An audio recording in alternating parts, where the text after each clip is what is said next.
ಇನ್ನು ಪಾಕ್ನ ಸುದ್ದಿವಾಹಿನಿ ಯೂಟ್ಯೂಬ್ ಚಾನೆಲ್ನ ಬಳಿಕ ಪಾಕ್ಗೆ ಮತ್ತೊಂದು ಶಾಕ್. ಭಾರತದಲ್ಲಿ ಪಾಕ್ನ ಕೆಲ ಸಾಮಾಜಿಕ ಜಾಲತಾಣ ಖಾತೆಗಳು ಕೂಡ ರದ್ದು ಆಗಿದ್ದಾವೆ. ಎಕ್ಸ್, ಇನ್ಸ್ಟಾಗ್ರಾಮ್ ಖಾತೆಗಳನ್ನು ರದ್ದು ಮಾಡಲಾಗಿದೆ. ಭಾರತದ ಆದೇಶ ಈ ಮೇರೆಗೆ ಇನ್ಸ್ಟಾಗ್ರಾಮ್ ಖಾತೆಗಳು, ಎಕ್ಸ್ನ ಖಾತೆಗಳು, ಒಂದಷ್ಟು ಯೂಟ್ಯೂಬ್ ಚಾನೆಲ್ಗಳನ್ನು ಕೂಡ ಕ್ಲೋಸ್ ಮಾಡಲಾಗಿದೆ. ಸುಳ್ಳು ಸುದ್ದಿ ಹರಡ್ತಾ ಇದ್ದಂಥ ಖಾತೆಗಳನ್ನು ಬ್ಯಾನ್ ಮಾಡಲಾಗಿದೆ. ಮೊನ್ನೆ ಮಾಜಿ ಕ್ರಿಕೆಟಿಗನ ಖಾತೆಯನ್ನು ಬಂದ್ ಮಾಡಲಾಗಿತ್ತು. ಈಗ ಸ್ಟಾರ್ಸ್ಗೆ ಶಾಕ್. ಪಾಕಿಸ್ತಾನದ ಪ್ರಮುಖ ನಟ ನಟಿಯರ ಎಕ್ಸ್ ಖಾತೆಗಳನ್ನು ಕ್ಲೋಸ್ ಮಾಡಿದ್ದಾರೆ. ಮಹಿರಾ ಖಾನ್, ಹನಿಯಾ ಆಮಿರ್, ಅಲಿಜಾ ಹಫೀರ್, ಸನಂ ಸಹೀದ್, ಬಿಲಾಲ್ ಅಬ್ಬಾಸ್, ಈ ಥರ ಅನೇಕ ಈ ಪಾಕಿಸ್ತಾನಿ ಮೂಲದ ನಟಿಯರು, ನಟರು ಇವರೆಲ್ಲರ ಇನ್ಸ್ಟಾಗ್ರಾಮ್ ಖಾತೆಗಳು, ಸೋಷಿಯಲ್ ಮೀಡಿಯಾ ಖಾತೆಗಳು ಇವನ್ನೆಲ್ಲವನ್ನು ಕ್ಲೋಸ್ ಮಾಡಲಾಗಿದೆ.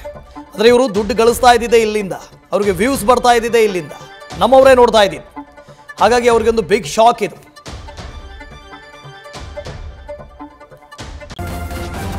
ನ್ಯೂಸ್ ಫಸ್ಟ್ ನಿರ್ಭೀತಿಯಿಂದ ನಿಮ್ಮ ಪರವಾಗಿ.